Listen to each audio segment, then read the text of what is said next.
अस्सलामुअलैकुम एवरीवन, आप सबका फिर से वेलकम है हमारी इस चैनल ऑल इन वन में। So dear students and dear viewers, जैसे कि आप सबको ऑलरेडी पता है ही कि हम पढ़ रहे हैं क्लास सिक्स्थ का इंग्लिश। एंड जो आपकी क्लास सिक्स्थ का इंग्लिश है उसका हमने जो पहला चैप्टर है उसका जो चैप्टर नंबर फर्स्ट है वो हमने रिसेंटली पढ़ लिया है बहुत ही ईजी वे में।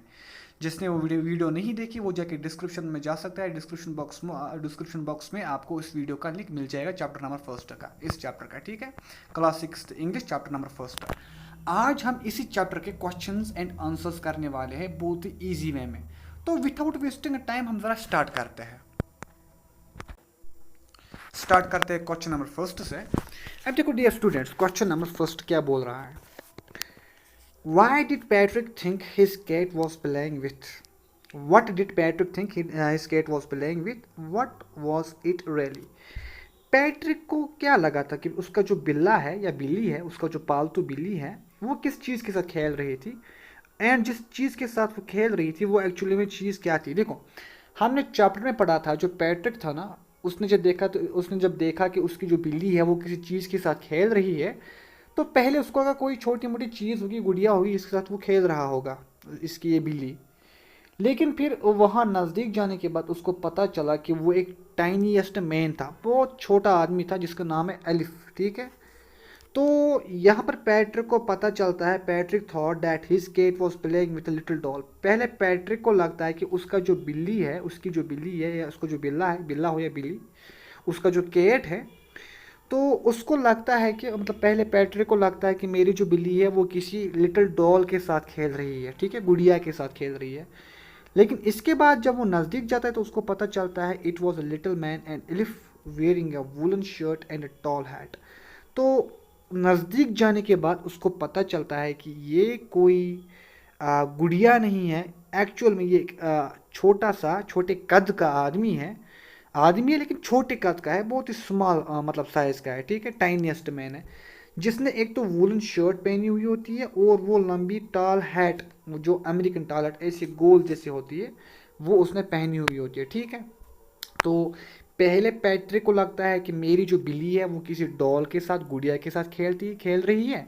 लेकिन नज़दीक जाने के बाद उसको पता चलता है कि वो किसी गुड़िया के साथ नहीं, वो एक जिंदा टाइनीस्ट मैन, एक जीता जागता आदमी, छोटे कद का, जिसका नाम होता है क्या, जिसका नाम होता है एलिफ, उसके साथ वो खेल रही होती है, उसकी बिल्ली, ठीक है। तो उस एलिफ ने, उस छोटे आदमी ने woollen shirt and tall hat पहनी होती है।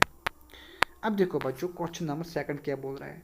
Why did the little man grant Patrick a wish. Little man ने, इस टाइनियस्ट आदमी यानी कि एलिफ ने, जो टाइनियस्ट आदमी छोटे कद का आदमी होता है ना, इसका नाम होता है एलिफ, ठीक है, चैप्टर में, ये क्यों एक विश ग्रांट करता है, किसको, पैट्रिक को। हमने चैप्टर में पढ़ा था, जिन्होंने नहीं पढ़ा है चैप्टर वो वीडियो नहीं देखी है वो सुन ले। चैप्टर में क्या होता है, जब पैट्रिक देखता है ना कि मेरा कैट किसी गुड़िया के साथ खेल रहा होता है, वो नज़दीक जाता है तो वो देखता है कि मेरा जो कैट है, बिल्ली है, वो एक छोटे कद के आदमी के पीछे दौड़ रही होती है उसको मारने के लिए या उसको मतलब पकड़ने के लिए। तो ये जो छोटे कद का आदमी होता है, ये बहुत ही छोटे कद का होता है, ये पैट्रिक से बोलता है मुझे बचाओ, मुझे बचाओ, अगर तुम मुझे बचाओगे तो मैं तुम्हें एक विश देता हूँ, जो तुम मुझे मांगोगे मैं तुम्हें वो दूंगा, ठीक है। तो जो लिटिल मैन होता है ना, वो पैट्रिक को विश इसलिए देता है क्योंकि पैट्रिक जो होता है ना वो उससे बचाता है अपने कैट से।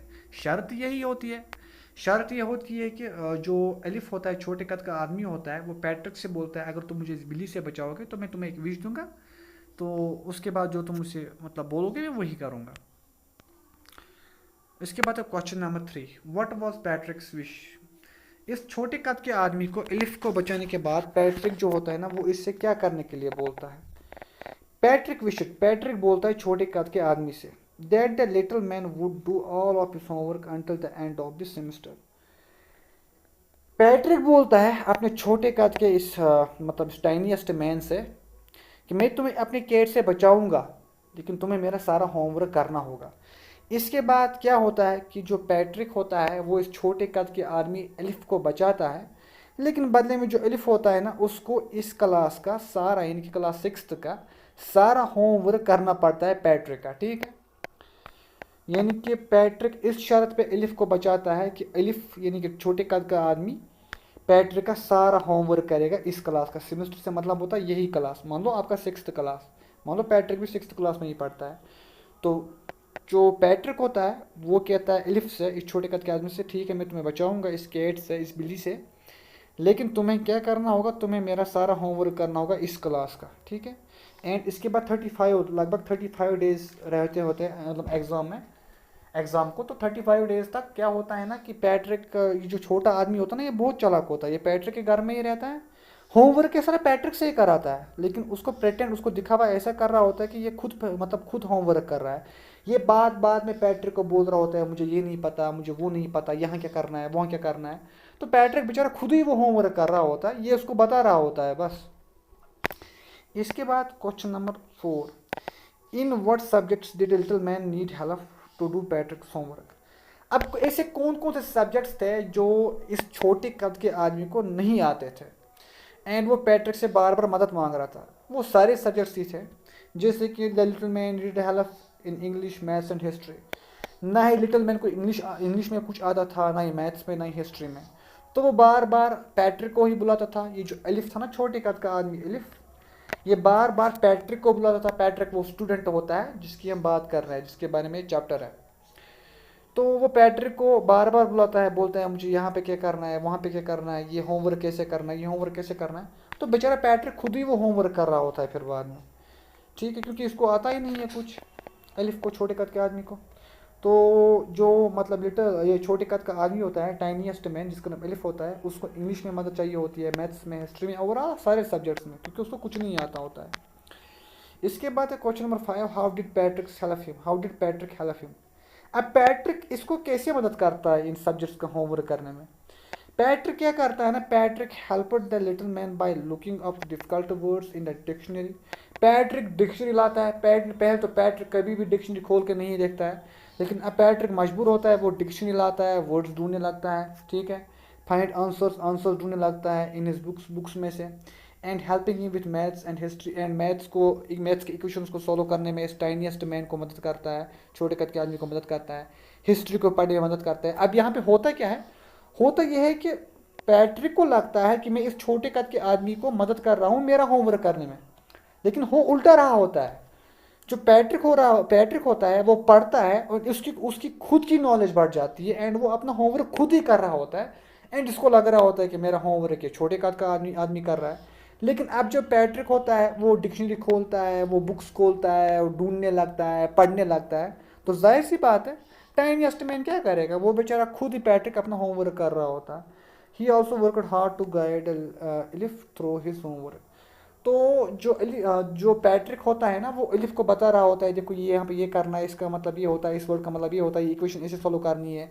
ये जो मुगल बादशाह था, अकबर बादशाह, ये मतलब कब आया था, या मैं ये बोलूँ कि नेपोलियन कौन था।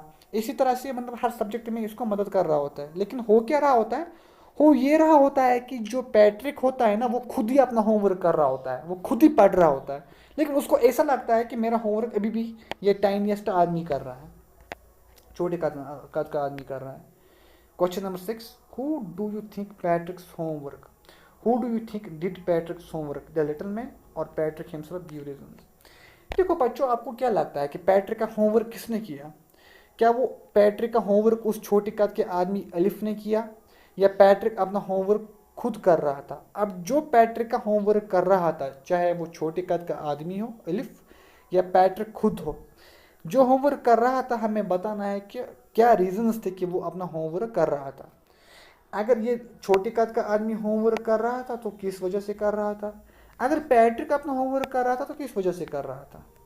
देखो आंसर में आएगा I think Patrick himself did the homework. जाहिर सी बात है, मुझे भी ऐसा ही लगता है एंड ये सच्चाई है कि जो पैट्रिक है ना, उसको वो अपना होमवर्क खुद ही कर रहा था। क्यों? The little man only asked Patrick questions and kept telling him what to do. जो ये टाइनीएस्ट आदमी, छोटे कद का आदमी एलिफ था ना, ये खाली पैट्रिक से बोलता था कि यहाँ पे क्या करना है, मुझे यहाँ पे सिखाओ, मुझे यहाँ पे सिखाओ। तो सीख कौन रहा था? तो जो यहाँ पे पैट्रिक है वो एलिफ को सिखाने के लिए खुद ही सीख रहा था। जाहिर सी बात है, अगर कल को मेरा कज़न यहाँ पे आता है जो पढ़ता ही नहीं है, मैं उसको बोलता हूँ ज़रा मेरा होमवर्क करके दो, अब वो खुद नहीं पढ़ता है, उसको नहीं पता है कि मुझे क्या करना है। फिर वो क्या करता है, वो यहाँ पे पॉलिटिकल साइंस का या वो हिस्ट्री का या इकोनॉमिक्स का कोई वो क्या करता है ना, मतलब कोई क्वेश्चन सॉल्व करने लगता है, लेकिन उसको नहीं पता है कि ये इसको मतलब क्वेश्चन को सॉल्व कैसे करना है। तो वो मुझे बोलता है इस क्वेश्चन को क्या करना है, तो मैं इसको फिर समझाता हूँ, इसको ऐसा करना है, ऐसा करना है, ऐसा करना है। तो यहाँ पर मैं उसको सिखाने के साथ साथ खुद को सिखा रहा हूँ। अब उसको सिखाना कोई फ़ायदा तो है नहीं, क्योंकि वो तो पढ़ाई नहीं करता है, कोई और काम करता है, लेकिन मैं पढ़ाई कर रहा हूँ तो इसका फ़ायदा मुझे मिलता है। ठीक है, तो सेम पैट्रिक के साथ हो रहा होता है। छोटे कद का आदमी पढ़ाई नहीं कर रहा होता है, वो बस इसकी मदद करने के लिए आया होता है, लेकिन चूंकि पैट्रिक स्टूडेंट होता है तो उसको सिखाने में वो खुद को ही हेल्प कर रहा होता है। Patrick had to look upwards, find information, solve problems and help the Elif. Patrick को डिक्शनरी खोलनी पड़ती है, वर्ड्स ढूंढने पड़ते हैं, इंफॉर्मेशन कलेक्ट करनी पड़ती है, आंसर्स कलेक्ट करने पड़ते हैं, इक्वेशन सॉल्व करनी पड़ती है एलिफ की मदद करने के लिए, छोटे कद के आदमी को मदद करने के लिए। इन द एंड में क्या होता है, Patrick had actually learned and complete all of the homework, all of the work himself. आखिर में होता यह है कि जो पैट्रिक होता है ना, वो अपना सारा काम खुद ही करता है। Patrick had actually learned and complete all of work himself. जो पैट्रिक होता है ना, वो अपना होमवर्क सारा खुद ही कर रहा होता है, लेकिन उसको एंड तक ये लगता है कि मेरा होमवर्क एलिफ कर रहा है, ये छोटे कद का आदमी कर रहा है, लेकिन वो उल्टा रहा होता है। वो छोटे कद का आदमी खाली मदद मांगने के बहाने से पैट्रिक से ही उसका होमवर्क सारा करवाता है। ठीक है, अब देखो फिल इन द ब्लैंक्स से बच्चों। अब नीचे फिल इन द ब्लैंक्स है एंड फ्रेजेस है, उनसे हमें क्या करना है ना, ब्लैंक्स को भरना है। अब देखो वर्ड फ्रेजेस क्या क्या है, out of luck, mystery, true to his word, semester, between you and me, look up. ये चैप्टर से ही ऑलमोस्ट लिए गए हैं।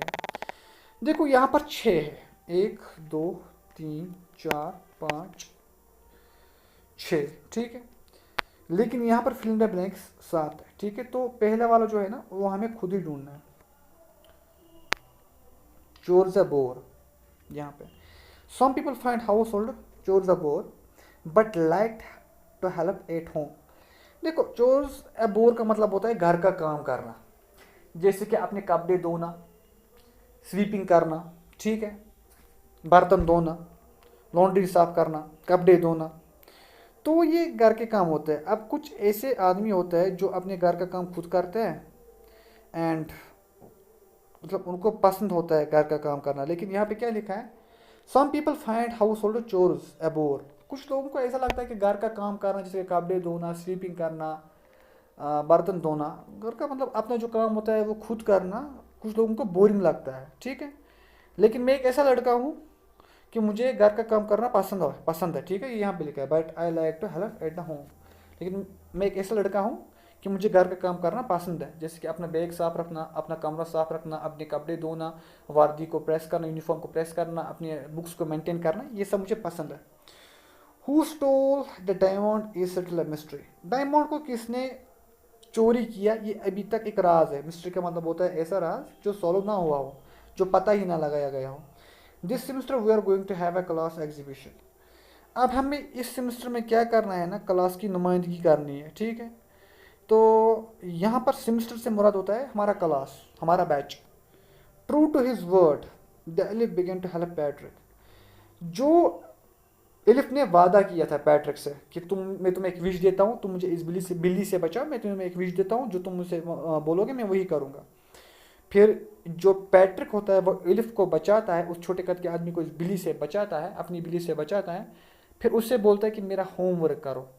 तो अपनी प्रॉमिस को पूरा करके, यानी कि अपने प्रॉमिस पे खड़ा उतर के, जो एलिफ होता है, छोटे कद का आदमी होता है, वो पैट्रिक की मदद करने के लिए उसका होमवर्क करने लगता है। ठीक है, लेकिन जैसे कि हम पढ़ चुके हैं कि वो होमवर्क सारा एक्चुअल में पैट्रिक से ही कराता है, मदद मांगने के बहाने से। ठीक है, ट्रू टू वर्ड का मतलब होता है अपनी ज़बान का पक्का होना, अपने इरादे पे खड़ा होना, अपने वादे पे खड़ा होना।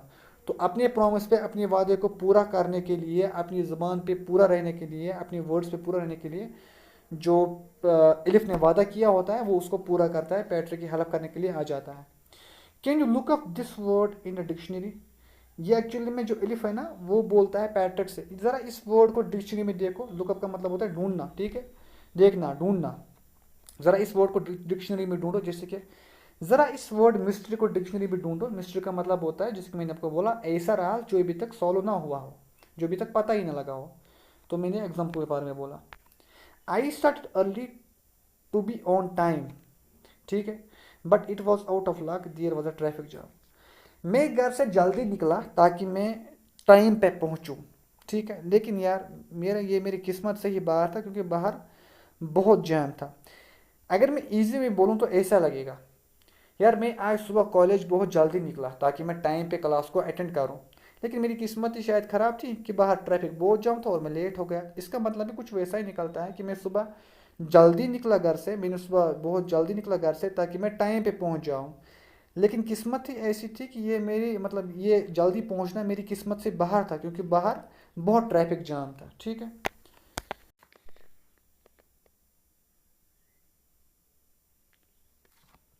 अब इसके बाद सातवां वाला 7, ठीक है।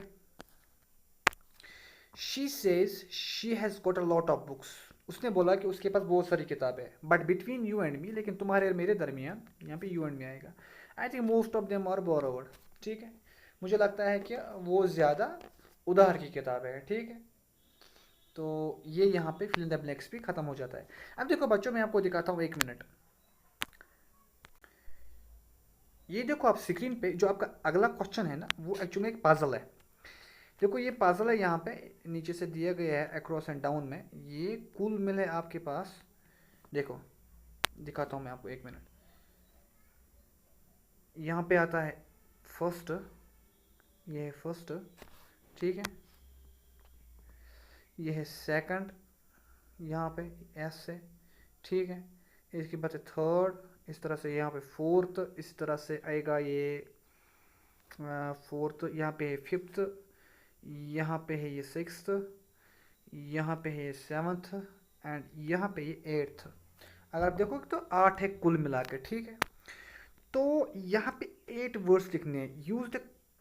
Use the clauses given below, clause given below to complete this crossword puzzle. अभी जो क्रॉसवर्ड पजल है ना, यहाँ पे नीचे जो क्लॉज दिए गए हैं, उनका यूज करके हमें ये क्रॉसवर्ड पजल पूरी करनी है, ठीक है। तो चलो मैं आपको इसके आंसर दिखाता हूँ। अब देखो बच्चों, ये जितने भी क्लोज है ना, तो क्लोज को मैंने चेक किया एंड मैंने जो आंसर्स है ना, एक में आएगा, सेकंड में जो आएगा वो मैंने यहाँ पे लिखे है। पहले में आएगा वेरी, सेकंड में आएगा स्कॉलर्ड, इसी तरह से ब्रीचेस, ग्लिच, इस तरह से इलिफ, ये सारे चैप्टर से लिए गए हैं, ठीक है। चोरस, हैम्पर, श्रिकर, ठीक है। तो ये यहाँ पे आप उठा सकते हो स्क्रीनशॉट एंड आप अपनी इस पजल में भर सकते हो, ठीक है। तो अच्छे से आप स्क्रीनशॉट उठा लो एंड इस पजल को आप सॉल्व कर सकते हो। फिर पहले में आएगा वेरी, सेकंड में scholar, breaches, glitch, lift, chores, hamper, shrieker, ठीक है। तो पजल को आप इस तरह से फुल कर सकते हो, पहले में क्या आएगा, सेकंड में क्या आएगा, ठीक है। इसके बाद आप देखो बच्चों, स्पीकिंग में क्या आता है। In the story Patrick does difficult things he hads to do. Story में हमने पढ़ा कि पैट्रिक जो है ना, वो कुछ पैट्रिक डज डिफिकल्ट थिंग्स, वो कुछ ऐसे काम थे जो उसको पसंद नहीं करते थे, वो मतलब उन कामों को करना पसंद नहीं करता था वो। Because the elif pretends he needs help. अब जो एलिफ छोटे कद का आदमी था, वो ऐसे प्रिटेंड कर रहा था कि उसको मदद चाहिए, तो मजबूरी में पैट्रिक को वो काम करने पड़ रहे थे। Have you ever done something difficult or frightening by pretending about it some way, tell your classmates about it. क्या आपने भी कभी ऐसे काम किए हैं जो आपको पसंद नहीं का मतलब उनको पसंद नहीं करते थे, या आपको उन कामों में करने में डर लगता था, लेकिन मजबूरी में दिखावे के लिए आप वो काम करते थे? जैसे कि आपको स्कूल जाना पसंद नहीं है लेकिन आपको जाना पड़ रहा है, होमवर्क करना पसंद नहीं है लेकिन आपको करना पड़ रहा है। तो क्या आपने भी कुछ ऐसे काम किए हैं जो आपको करना पसंद नहीं है लेकिन मजबूरी में आपको वो करने पड़ रहे थे? Answer yes, once I had to speak in front of my class. हाँ, एक बार क्या हुआ ना, मैंने भी कुछ ऐसे काम किए जो मुझे पसंद नहीं थे लेकिन मुझे करना पड़ा। जैसे कि एक बार क्या हुआ कि मुझे क्लास में ना टीचर ने उठाया, बोला चलो यहाँ पे आ जाओ, तुम यहाँ पे सामने तुम्हें क्या करना है, कुछ बोलना है। I was nervous because I was afraid of making mistakes. तो जब भी मुझे जैसे मुझे टीचर ने उठाया, फिर बोला चलो आ जाओ सामने, अपना नाम बोलो एंड अपने बारे में इंट्रोडक्शन दो, या जो भी टीचर ने बोला होगा। तो मैं मतलब मुझे इतना डर लग रहा था कि मुझसे कोई गलती ना हो जाए। आई pretended that I was not nervous and spoke confidently. मैंने ऐसा दिखावा किया कि मुझसे कोई गलती नहीं हुई है, मुझे कोई डर वर नहीं था। मैं बहुत ही कॉन्फिडेंटली, मतलब क्या बोलते हैं इसको, बहुत ही कॉन्फिडेंटली, मतलब बिना किसी डर के उठा, एंड मैंने मतलब वहाँ पे कॉन्फिडेंटली बिना किसी डर के, ठीक है, मैंने वहाँ पे मतलब अपना इंट्रोडक्शन दिया। After finishing I felt happy and realise that difficult things become easier when we have confidence. जैसे मैंने अपना इंट्रोडक्शन क्लास में सबके सामने दिया, मुझसे कोई गलती नहीं हुई, वे उसके बाद मैंने रिलैक्स फील किया, मेरी जो परेशानी थी, जो नर्वसनेस थी, वो दूर हो गई। एंड मुझे पता चला कि जो कॉन्फिडेंस होता है ना, जैसे इंसान रियल कॉन्फिडेंस आता है तो इंसान को हर चीज़ें जो है ना वो आसान लगती है, ठीक है। जो डिफ़िकल्ट चीज़ें होती है वो आसान बनती है जब हमारे पास कॉन्फिडेंस होता है, भरोसा होता है कि मैं ये कर सकता हूँ। इसका और पार्ट भी आप देख सकते हो। Say what you feel about homework, मैंने दोनों यहाँ पे किए हैं। Say what you feel about homework, do you think it is useful even though you may not like it. आपको क्या लगता है, जो आपको टीचर्स होमवर्क देते हैं ना, आपको लगता है कि वो आपके लिए फ़ायदेमंद है? अगर आप उस होमवर्क को पसंद भी नहीं करते हो, होमवर्क करना पसंद भी नहीं करते हो, फिर भी आपको बोलना है कि होमवर्क करना कैसा है। Answer, I do not always like homework because sometimes it is tiring and makes a lot of time. मुझे ना होमवर्क करना हमेशा पसंद नहीं होता है, ठीक है, क्योंकि ये बहुत ही बोरिंग होता है, मतलब कभी कभी ये बहुत टाइम लेता है एंड फिर इंसान बहुत थक जाता है। However I think homework is useful because it helps us revise what we learn in class. लेकिन फिर भी होमवर्क जो है ना वो हमारे लिए फ़ायदेमंद बहुत ज़्यादा होता है, क्योंकि जो हमने क्लास में पढ़ा होता है वो अपने होमवर्क से ही हमें याद होता है। उसका जो रिवीजन होता है वो हमारे होमवर्क करने से ही होता है, जो हमने क्लास में पढ़ा होता है। It also improves our understanding and makes us more responsible. And homework करने से क्या होता है ना, हमें और ज़्यादा समझ आता है, हमारी जो कैपेसिटी होती है, इंटेलेक्चुअल जो जहानियत होती है, जहनी कैपेसिटी होती है, वो ज़्यादा बढ़ जाती है।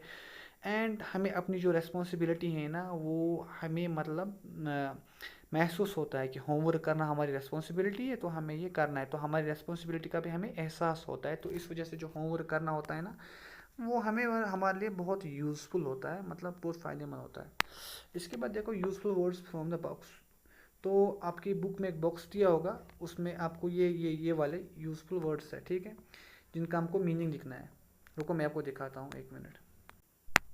ये जो है ना बच्चों, ये वाला, एक मिनट, ये पूरा पोर्शन, ठीक है, देखो आप ये सारा, not be fond of, not take to, not develop to, liking for, not appeal to, not be keen on, not have a taste for, support, assist with the aid of, help to a boon, give a boost to. तो ये जितने भी words हैं ना, एक minute मैं ज़रा वापस आता हूँ।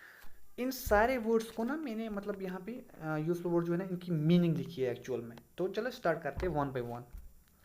जैसे कि बच्चों, नॉट, पहले एक minute, not be fond of, ठीक है, इसका मतलब होता है not like something very much. Not be fond of का मतलब होता है not like something very much, किसी चीज़ को ज़्यादा पसंद नहीं करना। नॉट टेक ऑफ, इसका मतलब होता है नॉट बिकम इंटरेस्ट इन और found something, not become interest in और समथिंग, ठीक है। नॉट टेक टू का मतलब होता है किसी चीज़ में इंटरेस्ट ज़्यादा ना होना या किसी चीज़ में इंटरेस्ट कम होना। Not develop your liking for, not start liking something, किसी चीज़ को पसंद नहीं करना, ठीक है, या किसी चीज़ को करना पसंद नहीं करना, उसको not develop a like for, ठीक है, लाइकिंग फॉर बोलते हैं। नॉट अपील टू का मतलब होता है नॉट अट्रैक्ट टू और इंटरेस्ट समथिंग, किसी चीज़ को की तरफ अट्रैक्ट नहीं होना या इंटरेस्ट नहीं होना। जिस तरह से पैट्रिक को होमवर्क करने में इंटरेस्ट नहीं था। Not be keen on, not be very interest in something, not be keen on का मतलब होता है किसी चीज़ में कोई इंटरेस्ट ना होना या किसी चीज़ में ज़्यादा इंटरेस्ट ना होना। Not have a taste for, not like something, not have a taste for का मतलब होता है किसी चीज़ को पसंद नहीं करना।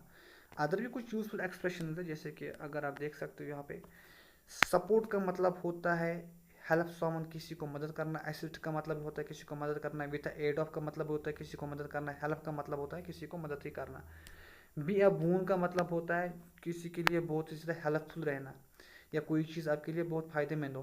गिव अ बूस्ट टू का मतलब होता है इम्प्रूविंग और इनकरेजिंग समथिंग, किसी चीज़ को बढ़ाना या किसी किसी को मोटिवेट करना या किसी को ज़्यादा बड़ा चढ़ा के दिखाना है, किसी चीज़ को फुल करना या किसी चीज़ को ज़्यादा मोटिवेट करना, तैयार करना किसी चीज़ के लिए। ठीक है, फिर से मैं आपको समझाता हूँ। देखो, नॉट बी फाउंड का मतलब होता है not like something very much, किसी चीज़ को ज़्यादा पसंद नहीं करना। नॉट टेक का मतलब नॉट टेक टू का मतलब होता है नॉट बिकम इंटरेस्ट, किसी चीज़ में इंटरेस्ट नहीं होना या किसी चीज़ के लिए इंटरेस्ट कम होना। Not develop a liking for, not start liking something. Not develop a liking for का मतलब होता है नॉट स्टार्ट लाइकिंग समथिंग, किसी चीज़ को मतलब लाइक कम करना है। Not develop a liking for का मतलब होता है नॉट स्टार्ट लाइकिंग समथिंग, किसी चीज़ को पसंद कम करना, बहुत कम पसंद करना। नॉट अपील टू का मतलब होता है नॉट अट्रैक्ट और interest something. Not appeal to का मतलब होता है किसी चीज़ की तरफ अट्रैक्शन ना होना या किसी चीज़ में इंटरेस्ट ना होना वो मैं बोल रहा हूँ। ठीक है, नॉट बी कीन ऑन का मतलब होता है किसी चीज़ में इंटरेस्ट ना होना या किसी चीज़ में इंटरेस्ट बहुत कम होना। Not have a taste for का मतलब होता है नॉट लाइक समथिंग, किसी चीज़ को पसंद नहीं करना। ठीक है, यहाँ पे not have a taste for का मतलब होता है किसी चीज़ को पसंद नहीं करना, not like something. Other useful expression support, other useful expressions, support का मतलब होता है किसी को मदद करना, किसी को मदद देना। असिस्ट का मतलब भी होता है हेल्प करना, मदद करना। विद एड ऑफ का भी मतलब होता है किसी की मदद करना। हेल्प का मतलब भी होता है किसी की मदद करना। टू बी अ बून का मतलब भी होता है किसी को मतलब कोई चीज़ आपके लिए बहुत ही हेल्पफुल हो, मददगार रहे, कोई चीज़ आपके लिए फ़ायदेमंद रहे। गिव अ बूस्ट टू का मतलब होता है गिव अ बूस्ट टू का मतलब होता है किसी चीज़ को मोटिवेट करना, उसको इनक्रेज करना, तैयार करना। ठीक है, उसके अंदर कॉन्फिडेंस भरना कुछ करने के लिए। इम्प्रूव और इनक्रेज समथिंग। ठीक है, अब देखो राइटिंग में क्या आता है बच्चों। राइटिंग का मतलब होता है लिखना। ए पहला, this story has a lot of rhyming words, हमने स्टोरी में बहुत ही मतलब बहुत ज़्यादा राइमिंग वर्ड्स पढ़े। ठीक है, एज अ पोएम डज, जैसे कि पोएम में भी राइमिंग वर्ड्स होता है। Can you write out some parts, rhyming words का मतलब होता है जो मतलब राइम बनाता है, उनके जो लास्ट वर्ड्स होते हैं ना वो मिलजुल कर मतलब एक सॉन्ग जैसा वो बिहेव करते हैं। ठीक है, एक पोइट्री जैसे बिहेव करते हैं वो। Can you write out some parts of it like a poem so that the rhymes come at the end separate lines, क्या हम चैप्टर में से कुछ ऐसे पार्ट्स लिख सकते हैं जो पोइम की तरह बने, जिनके जो लास्ट वर्ड्स है ना वो पोइम की तरह बिहेवियर करे। जैसे कि मैं यहाँ पे आंसर में आपको समझाता हूँ। आंसर है Patrick never did homework too boring he said, Patrick ने कभी होमवर्क नहीं किया, उसको लगता था कि ये हमेशा बोरिंग है, वो यही बोलता था ही सैड। यहाँ पे लास्ट में आता ही said. He played baseball and hockey instead, he love to play and have some fun. देखो, पहले में क्या आता है, Patrick never did homework too boring he said. फिर आता है he played basketball and hockey instead. ठीक है, अब देखो, he love to play and have some fun, no homework was never number one. On one day he found a little elf who promised to help him by himself. Patrick helped him with his work and soon he learned not to shirk. ठीक है, देखो अब यहाँ पे अगर आप देखोगे ना, यहाँ पे पहले क्या आता है, he loved to play and have some fun and homework was never number one. अब देखो बच्चे, अगर आप यहाँ पे गौर करोगे ना, ये राइम बन जाती है यहाँ पे। He love to play and have some fun and homework was never number one, तो लास्ट के दो वर्ड्स यहाँ पे फन वन देखो राइम बना रहे हैं। ठीक है, फन वन राइम बना रहे हैं। इसी तरह से यहाँ पे लास्ट में भी यही होता है, Patrick helped him with his work and soon he learned not to shirk, work shirk, ये भी यहाँ पे क्या बनाते हैं, राइमिंग वर्ड्स बनाते हैं। ठीक है, तो हमने यहाँ पे कोशिश की है राइमिंग वर्ड्स बनाने की। इस तरह से राइटिंग टू में क्या आता है, look at the sentences. Too boring he said, अब टू बोरिंग ही सैड का क्या मतलब होता है, homework is boring he said. देखो, टू बोरिंग का मतलब होता है कोई चीज़ बहुत ही ज़्यादा बोरिंग होना। जिस तरह से जो होमवर्क है ना वो पैट्रिक के लिए बोरिंग थी एंड पैट्रिक खाली बोलता था कि होमवर्क उसके लिए बोरिंग है।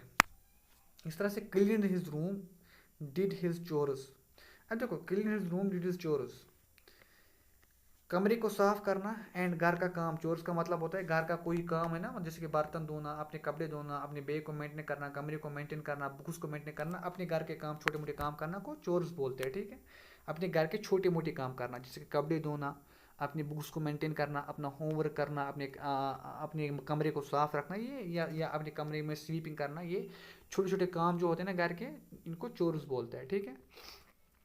इसको क्या आएगा, he clean his room and did his chores, उसने अपने कमरे की सफाई की एंड अपने बाकी घर के काम किए, ठीक है। अब देखो इसकी एक्सप्लेनेशन क्या है। एक्सप्लेनेशन में आता है इसको, व्हेन वी स्पीक, जब हम बोलते हैं ना, we sometimes leave out of words, हम क्या करते हैं ना, हम कुछ वर्ड छोड़ते हैं, because the listener can understand them, हम कुछ वर्ड्स इसलिए छोड़ते हैं, आधे वर्ड्स से यूज़ करते हैं ताकि, क्योंकि जो सामने वाला सुनने वाला होता है ना, उसको वो वैसे भी समझ में आ जाता है। बट व्हेन वी राइट, लेकिन जब हम लिखते हैं ना, we should write a complete sentence clearly, हमें मतलब जब लिखना होता है तो हमें लिखने के लिए पूरे सेंटेंस लिखने होता है। जैसे कि अगर मैं यहाँ पे बोलूँ फॉर एग्जाम्पल, क्या उसने होमवर्क किया, अगर मैं किसी से पूछता हूँ क्या उसने होमवर्क किया, वो बोलता है टू बोरिंग ही सैड, यानी कि बहुत बोरिंग है उसने बोला। मैं उसको बोलता हूँ क्या तुम्हारे फ्रेंड ने होमवर्क किया, वो मुझे वापस बोलता है अरे बहुत बोरिंग वो बोला, बहुत बोरिंग वो बोला, यानी कि मुझे समझ में आ गया कि उसने बोला है कि होमवर्क बहुत ज़्यादा बोरिंग है। लेकिन अगर लिख के देना है तो वो ऐसे लिख के बोलेगा, होमवर्क इज़ टू बोरिंग है सैड, उसने बोला जो होमवर्क है ना वो मेरे लिए एक बोरिंग काम है,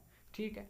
तो अगर वो छोटे सेंटेंस से भी बोलेगा, यानी कि टू बोरिंग ही सैड, बहुत बोरिंग है यार, तो मुझे समझ में आ जाएगा कि उसके लिए होमवर्क करना बोरिंग रहा है, बोरिंग था, ठीक है। लेकिन अगर वो लिख के, मतलब उसको लिख के देना है इंग्लिश में, ठीक है, प्रॉपर में, तो वो मुझे टू बोरिंग ही सेड नहीं बोलेगा, वो बोलेगा homework is too boring he said, complete sentence बोलेगा, ठीक है। जैसे कि यहाँ पे एक और एग्जांपल है, cleaned his room did his chores, अगर मैं किसी से बोलता हूँ उसने क्या किया घर में, वो बोलता है क्लीन हिज रूम, उसने क्या किया घर में, कमरा साफ किया एंड करके कुछ काम किए। लेकिन लिख के अगर देना है ना तो वो मुझे ऐसे बोलेगा, उसको मैं बोलता हूँ ज़रा मुझे लिख के दो ना, उसने घर में क्या क्या काम किया, वो मुझे लिख के देता है उसने घर में अपना रूम साफ किया एंड बाकी के काम किए, कंप्लीट सेंटेंस बना के देगा, जिस तरह से यहाँ पे दिया है, he cleaned his room and did his chores, उसने अपने घर का काम किया, उसने अपने घर के कमरे की सफाई की एंड अपने बाकी घर के काम किए, ठीक है। इसलिए जब हम किसी को कोई सवाल पूछते हैं ना, जब हम बोलते हैं जुबान से, तो अगर वो छोटा सेंटेंस भी बोलता है कभी हमें वो समझ में आ जाता है कभी कभी, ठीक है। लेकिन जब लिखना होता है ना तो आपको पूरा सेंटेंस लिखना होता है। अब है writing C, rewrite the following incomplete sentences carefully so that the reader does not have to guess what is left out. Rewrite the following complete sentences carefully. Incomplete sentences, कुछ इनकम्प्लीट सेंटेंस, आधे अधूरे sentences नीचे दिए गए हैं, हमें क्या करना है ना, हमें इनको दोबारा लिखना है, लेकिन लिखना ऐसा है कि so that the reader does not have to guess what is left out. हमें ऐसे लिखना है कि जो पढ़ने वाला होगा ना उसको ये सेंटेंसेस पूरे लगे, ठीक है। जैसे कि यहाँ पे एक अधूरा सेंटेंस दिया गया है, मोर एंड मोर बुक्स, ज़्यादा से ज़्यादा किताबें, he read more and more books, अरे उसने ज़्यादा से ज़्यादा किताबें पढ़ ली। अब देखो पहले में सेंटेंस से इनकम्प्लीट था, मोर एंड मोर बुक्स, ज़्यादा से ज़्यादा किताबें, लेकिन ज़्यादा से ज़्यादा किताबें कहाँ हैं, मैं बोलता हूँ he read more and more books, कि उसने ज़्यादा से ज़्यादा किताबें पढ़ी। अब यहाँ पे पूरा सेंटेंस बन गया है, ठीक है। इस तरह से दूसरा, टू डिफ़िकल्ट, बहुत ज़्यादा सख्त था वो यार, the homework was too difficult, अरे जो होमवर्क आज का था ना वो बहुत ज़्यादा मुश्किल था। देखो कंप्लीट सेंटेंस बन गया, पहला आधा अधूरा था, ये वाला आधा अधूरा था, लेकिन ये वाला कंप्लीट बन गया, ठीक है। इसके बाद है got up late missed the bus, इसका पूरा सेंटेंस बन गया, he got up late and missed the bus, वो लेट हो गया एंड उसकी बस मिस हो गई, छूट गई। इसी तरह से got up late missed the bus, उसकी bus, he got up late and missed the bus, वो लेट हो गया एंड उसकी बस छूट गई। Solve the mystery, mystery solve कर दी, the detective solve the mystery, अरे वो जो डिटेक्टिव था ना, एजेंट था ना या पुलिस ऑफिसर था ना, उसने मिस्ट्री को सॉल्व किया, उसने उस राज का पर्दाफाश किया। देखो यहाँ पे कंप्लीट सेंटेंस बन रहा है, सॉल्व द मिस्ट्री, मिस्ट्री को सॉल्व किया, राज का पर्दाफाश किया, लेकिन किसने किया, कब किया, कहाँ किया। अब यहाँ पे कंप्लीट सेंटेंस क्या बनेगा, the detective solve the mystery, अरे वो जो डिटेक्टिव था ना, एजेंट था ना, पुलिस ऑफिसर था ना, उसने मिस्ट्री सॉल्व की, ठीक है, उसने मिस्ट्री सॉल्व की। अब देखो राइटिंग डी में क्या आता है, look below at this cartoon by R.K. Laxman, read the sentence given below the cartoon, discuss the following questions with your partner. अब देखो, अगर आप बुक में देखोगे ना R.X. लक्ष्मण, मतलब अगर आप बुक में देखोगे ना, नीचे एक कार्टून बनाया गया है जो कि R.X. लक्ष्मण ने बनाया है, ठीक है। कार्टून बाय आर के लक्ष्मण ने बनाया है, ठीक है। तो हमें क्या करना है ना, read the sentence given below, हमें नीचे जो सेंटेंस दिए गए हैं उसको पढ़ना है जो कार्टून के हैं ना, मतलब कार्टून में दिए गए हैं। फिर हमें अपने पार्टनर के साथ डिस्कस करना है। पहले मैं ज़रा आपको एक कार्टून दिखाता हूँ, 1 मिनट। ये देखो कार्टून बना दिया गया है यहाँ पे, ठीक है। आप आराम से देखो ये वाला कार्टून, आप अपनी बुक्स खोल के देखो, ठीक है। अब देखो यहाँ पे नीचे क्या लिखा है कार्टून में, get on with your homework, the sums, the composition, history, geography, chemistry, physics and stop reading the laws against child labor। देखो, get on with your homework, जाओ अपना होमवर्क करो, ठीक है। द सम्स, द कॉम्पोजिशन, जो sums के composition के, history का है, जियोग्राफी का, केमिस्ट्री का है, एंड ये जो तुम लॉज पढ़ रहे हो ना चाइल्ड लेबर के अकॉर्डिंग, इनको जरा पढ़ना बंद करो, पहले होमवर्क करो, ठीक है। And stop reading the laws against child labour. अब देखो यहाँ पर अगर आप देखोगे ना, what is it about, do you find it funny, if so why, do you think a cartoon is a serious driving, why or why not। अब पहले देखो फिर मैं समझाता हूँ आपको। इसमें क्या है, पहला क्वेश्चन है कि इसमें क्या है, ये कार्टून किसके रिलेटेड है। दूसरा है कि ये मज़ेदार है, फ़नी है, अगर फ़नी है तो क्यों है। तीसरा है कि इस कार्टून में सीरियस ड्राइविंग जो कार्टून है ना, क्या ये एक सीरियस कार्टून यहाँ पे बनाया गया है, अगर बनाया गया है तो क्यों है, बताता हूँ मैं आपको। पहला question, what is it about. ये कार्टून जो ड्राइविंग की गई थी पेंटिंग कार्टून की, ये किसके अकॉर्डिंग थी, किस लिए थी। Answer, the cartoon is about a child who is doing his homework while his family is also busy around him. The sentence tells him to concentrate on his homework instead of reading the laws against child labor। यहाँ पे एक बच्चा है जो कि एक book पढ़ रहा है, जो बुक है एक्चुअल में चाइल्ड लेबर के, मतलब मतलब एक लॉ बुक है, एक मतलब लॉ बुक है, कॉन्स्टिट्यूशन बुक है। उसमें ऐसे लॉज लिखे हैं जो कि चाइल्ड लेबर के अगेंस्ट है, ठीक है। यानी कि अगर बच्चों से काम करवाना है तो वो किस तरह से इलीगल है, उसके रिलेटेड जो लॉज है, उसके अगेंस्ट जो लॉज है वो इस बुक पे लिखे हुए हैं। यानी कि यहाँ पर एक बच्चा है जो एक बुक पढ़ रहा है, जिस बुक में लिखा हुआ है कि अगर जो चाइल्ड लेबर को मतलब एक्सप्लेन करती है, जो मतलब जिसमें लॉज लिखे गए हैं, ठीक है, कानून लिखा हुआ है चाइल्ड लेबर के अगेंस्ट, कि बच्चों से काम करवाना कैसे इलीगल है, उसके रिलेटेड लॉज लिखे गए हैं, कानून लिखा गया है, ठीक है। तो यहाँ पर उसका जो एक रिलेटिव होता है, चाहे वो उसका भाई हो या उसका पापा हो, वो उससे बोलता है कि देखो ये जो तुम चाइल्ड लेबर की बुक पढ़ रहे हो, लॉज अगेंस्ट चाइल्ड लेबर की बुक पढ़ रहे हो, उसको फिलहाल साइड में रखो, लेकिन पहले अपना होमवर्क करो, ठीक है। जो अपना होमवर्क है बाकी वो पहले पूरा करो, हिस्ट्री का या बाकी बाकी सब्जेक्ट्स का, ठीक है। इसी तरह से, do you find it funny, if so why, क्या ये कार्टून फनी था, अगर है तो क्यों। Yes I found it funny because the situation is ironic. हाँ, मैंने ये फनी देखा क्योंकि सिचुएशन जो है ना वो आयरॉनिक थी। ये जो कार्टून था ये फनी था क्योंकि सिचुएशन जो थी वो आयरॉनिक थी। क्यों, the child is being told to do his homework while the adults are talking about child labor।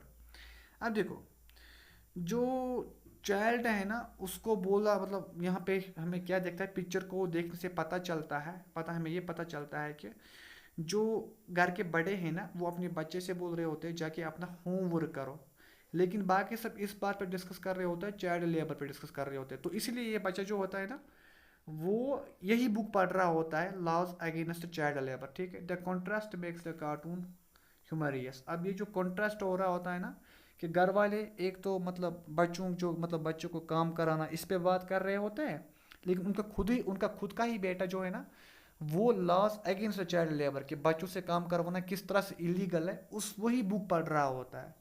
तो इस तरह से ये एक फनी कार्टून बन जाता है। मैं फिर से समझाता हूँ आपको।